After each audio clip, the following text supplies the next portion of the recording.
there's three models of motivation. Okay, there's motivation 1.0, motivation 2.0, and motivation 3.0. Motivation 1.0 is what we call basic motivation, or the basic desire for survival. And who would agree, most people are motivated to survive, to live. Now, once that fundamental need is covered, that's when people can get a little bit lazy.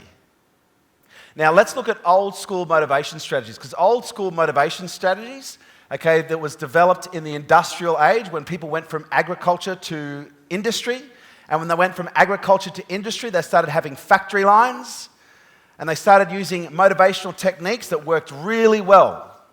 And it was called the carrot and the stick. Carrot and the stick.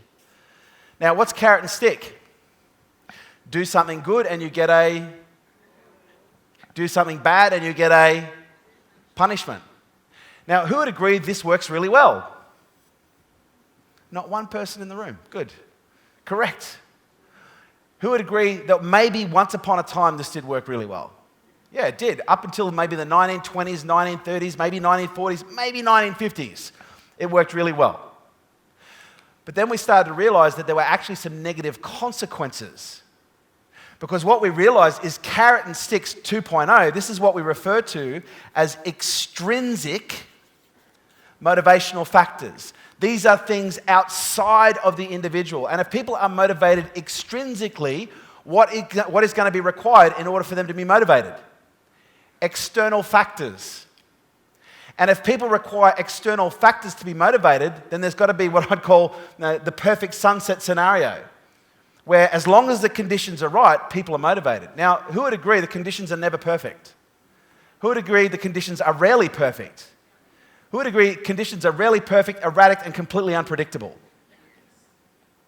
And who would also agree that if the conditions determined your motivation, then every single person in this room would be fucked right now? We're in the middle of a pandemic. And if your motivational strategy is conditional on all the situations around you being perfect, then you're absolutely fucked right now. Because this is a once in a lifetime, something we'll probably never ever see again, or maybe we will, who knows, don't know. But what we do know is this: carrot and stick is still employed today, and chances are you're doing it right now. Chances are you're doing it with your kids. Chances are you're doing it with your team members. And chances are you're so oblivious to the fact that it's an unconscious pattern that you don't even know that it's being used. But here's something that you might find really interesting.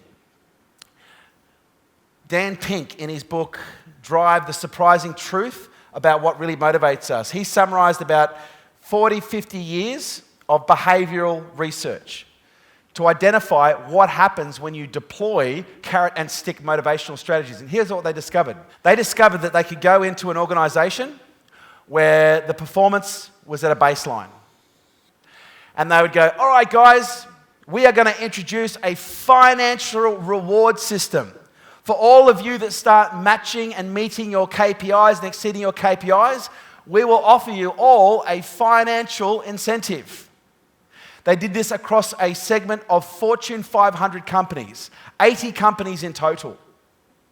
And guess what they discovered when they offered a financial incentives in departments and in divisions and in jobs and in functions that they've never done before? Guess what happened to the performance? Guess what happened? Did it go up or did it go down? It actually went up.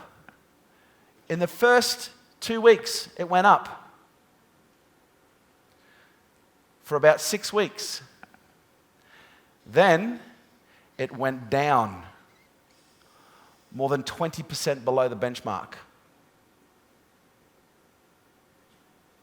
They actually lost negative 20% in productivity by introducing financial incentives.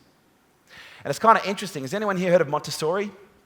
Maria Montessori developed a really incredible philosophy around how to teach and train kids to not only develop longer attention spans, but to develop what they referred to as 3.0.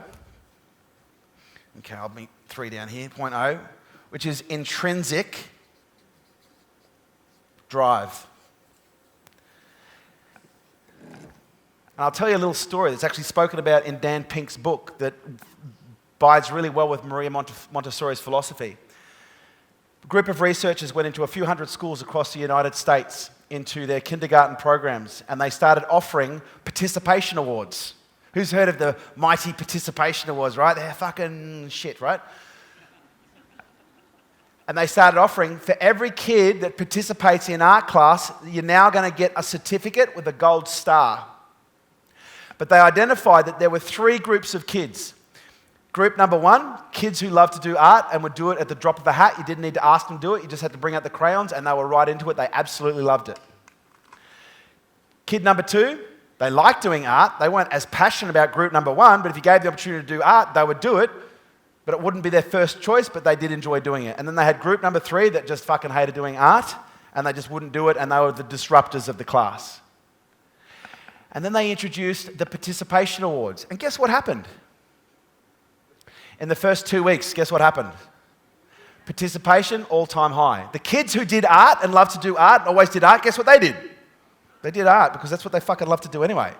The kids who would do art, wasn't their first choice, but they would still do it, guess what they did? They did art. And the kids who fucking hated art, guess what they did? They started doing art for the first 2 weeks to get their certificate. It was a lot faster with kids. Up here, this was over a period of 6 weeks to 3 months. With the kids, it happened in 2 weeks. At the end of 2 weeks, guess what happened to group number three? The kids who hated doing art, guess what they did? They stopped doing art. They didn't care about the fucking certificate anymore. The second group of kids that would do art wasn't their first choice, but they'd do it. Guess what they did? They started not participating. And in the first group of kids who loved doing art, they had a 25% reduction in participation. So the kids who loved doing it stopped doing it. Do you know why? Because they took it as something from in here and they put it in a certificate. They took it from something that I just love to do art. Now I'm doing it because of a certificate. It's just lost its value. I'm doing a good job because I love to do a good job. Oh, now you're offering me a financial incentive?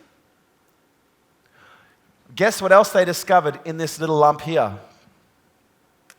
People in this group up here were 8 times more likely to commit fraud. 8 times more likely to deceive, 8 times more likely to lie, 8 times more likely to omit important information that may prevent them from getting their financial reward. So here's what we know. Carrots don't work. However, that is true in 80% of the situation. There is 20% of the population where financial incentives actually do work. However, in the 20% where it actually does work, there still is, in most cases, a higher probability for deceitful behavior. Not in every situation, okay? Just a slightly higher correlation between that 20% and people who are willing to do things that aren't necessarily moral and ethical. And who's seen that just in everyday life? There's so many different ways that we can see this play out. Hey YouTube, thank you so much for watching. Super appreciate it. Do me a favor, if you like this content, give me a thumbs up, but more importantly, hit the subscribe button so I can deliver more incredible content into your feed and into your inbox every single day, as we are going to be delivering enormous amounts as we keep going. And if you know of anyone you think this might be able to support, make sure you share it with them as well, because nothing like giving in order to receive even more. And if there's something that you haven't seen that you would like to see, please make sure that you mention in the comments below. And I'll see you on the next video. Yes.